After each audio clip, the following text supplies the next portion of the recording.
Super star Krishna గారు చనిపోయే టైంలో తన కొడుకైన మహేష్ బాబు చేసిన పని మీకు తెలిస్తే ఆయన ఖచ్చితంగా మీరు సూపర్ స్టార్ అనే అన్నారు. 21 నవంబర్ 2022న కృష్ణ గారు హార్ట్ అటాక్ తో కాంటినెంటల్ హాస్పిటల్లో జాయిన్ అవ్వడం జరిగింది.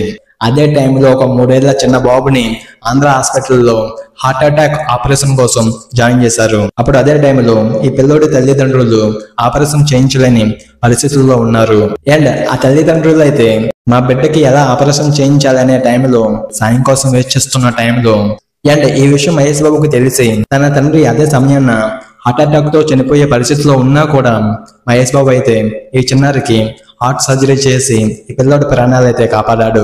తను ఎంతో ప్రాణంగా భావించే తన తండ్రి చనిపోయాడని శోక సందర్భంలో ఉన్నా కూడా ఒక పిల్లోడి నిండు ప్రాణాలని కాపాడి ఒక కుటుంబం శోక సందర్భంలో మునిగిపోకుండా మహేష్ బాబు అయితే కాపాడాడు. ఇదే కాదు, ఇప్పుడు వరకు 4500 మంది చిన్నారులు ప్రాణాలతో ఉన్నారు అంటే దానికి కారణం మహేష్ బాబు. అండ్ త్రివిక్రమ్ గారు కలేజ సినిమాలో మహేష్ బాబు గారిని ఒక ఊరి కోసం దేవుడిని చేస్తే ఆయన ఏకంగా తన దయాగుణంతో 4500 కుటుంబాలకి నిజంగానే దేవుడిగా మారాడు. అలాంటిది మనం మహేష్ బాబు గారిని జస్ట్ సూపర్ స్టార్ అని ఎలా అంటాం? ఆయన నిజంగానే సూపర్ డూపర్ మహేష్ బాబు గారు.